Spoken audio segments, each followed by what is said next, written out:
Bienvenue dans notre exploration des sources. Aujourd'hui, on va parler d'un sujet assez fondamental.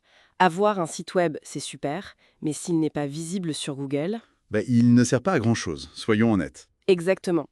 Donc, on va s'appuyer sur un document, booster ton business, rendre votre site visible pour comprendre pourquoi un site reste parfois invisible et surtout comment améliorer ça avec le fameux SEO, le référencement naturel. Oui, c'est ça.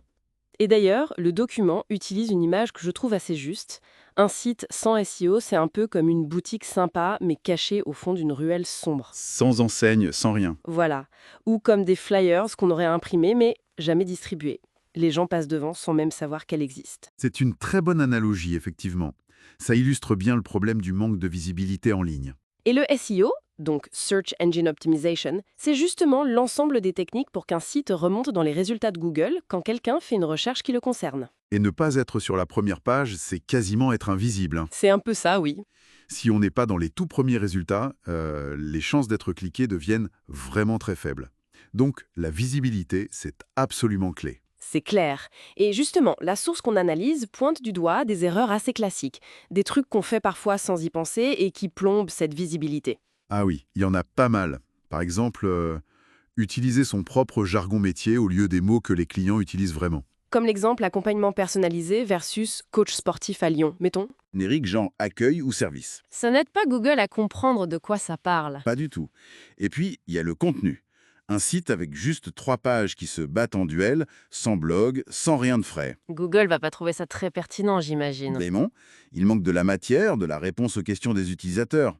Autre point crucial pour les entreprises locales, oublier d'indiquer clairement où elles se trouvent. Ah oui, le référencement local. Indispensable. Et enfin, un truc technique mais super important aujourd'hui, la vitesse du site et son adaptation au mobile. Un site lent ou illisible sur smartphone, C'est pénalisé. carrément. Google met l'expérience utilisateur au centre et à juste titre. D'accord, donc ça, c'est les erreurs à éviter. Et côté solution, qu'est-ce que le guide propose comme action concrète? Alors, le point de départ, c'est vraiment la recherche de mots-clés. Se mettre dans la tête du client. Qu'est-ce qu'il tape dans Google? Il faut utiliser des outils pour ça. La source mentionne Uber Suggest, Google Trends. Pour trouver les bons termes, les bonnes expressions. C'est ça. Et même les questions que les gens se posent. C'est une mine d'or pour créer du contenu après. Ensuite, il y a l'optimisation technique de base. Le titre de la page, la petite description qui s'affiche dans Google, la métadescription, la structure avec des titres H1, H2. Pour que Google comprenne bien le sujet de chaque page. Voilà. Et bien sûr, créer du contenu utile. Des articles, des guides, répondre aux questions, comment choisir, les erreurs à éviter, ce genre de choses. Très orienté utilisateur, en fait. Toujours. Pour le local, on l'a dit. Mentionner sa ville, sa zone. Et surtout, créer sa fiche Google Business Profile, l'ancien Google My Business. C'est vital pour apparaître sur la carte et dans les recherches locales. Et la technique? Vitesse et mobile. Essentiel. Un site rapide et qui s'affiche parfaitement sur téléphone. La source rappelle un chiffre, presque 70% du trafic vient du mobile. On ne peut juste pas ignorer ça. D'accord, donc optimiser le site lui-même, c'est la base. Mais la source suggère aussi que le site n'est pas tout seul. Elle parle un peu des réseaux sociaux, non? Oui, elle aborde cette complémentarité. Le SEO, c'est pour le long terme, la visibilité durable sur Google.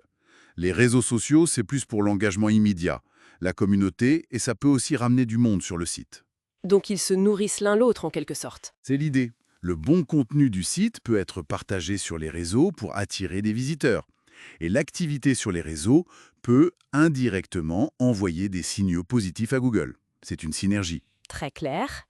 Donc, pour résumer un peu le message de cette ressource, le SEO aujourd'hui, c'est plus vraiment une option. Non, c'est une nécessité pour être visible en ligne. L'idée, c'est qu'en évitant ces erreurs de base et en appliquant ces fondamentaux, mots-clés, techniques, contenu, local, performance, on peut vraiment faire une différence. Ce sont des actions accessibles. C'est encourageant. Pour terminer, peut-être une petite réflexion qui va un peu au-delà de ces premières optimisations. On